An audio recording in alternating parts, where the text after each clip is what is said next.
Good afternoon, YouTube. Welcome back to another installment detailing my work on this 1990 Lincoln Mark VIi that I picked up as a Harvey flood victim from the salvage auction just recently. As you can see, I've done a little bit of cleanup work to the car. Not much yet, but what I've done is drained about what seemed like 20 gallons of water out of the motor.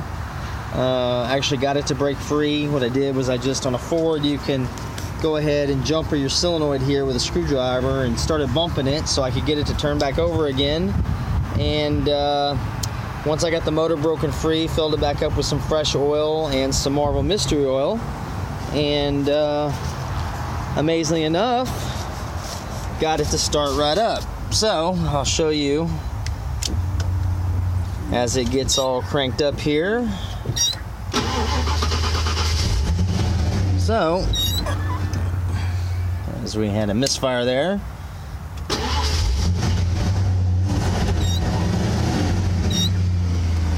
So as you can see, the motor runs really well with no odd noises, no strange things going on. So everything seems to be in order. I've got a little bit of an idle surge on it that I've got to diagnose right now. And it has a tendency to want to die on the initial startup, but that may be something you Ford guys are familiar with.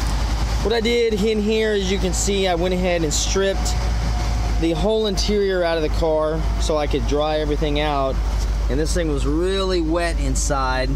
Electronics were messed up. I went ahead and got a couple of new electronic pieces for it, a trip minder and an AC controller, because those were both wet and soaked. And I ended up having to get another steering column for it, because in the process of trying to get the lock cylinder out, the as you can see right here,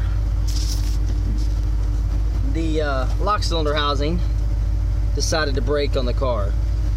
So that's easy enough to change out, but as you can see, all the carpet is looking pretty nice right now. I do need to do more vacuuming, and you can see part of the problem I had with the moisture, as far as that went, is these Lincolns have an incredibly thick foam pad underneath there.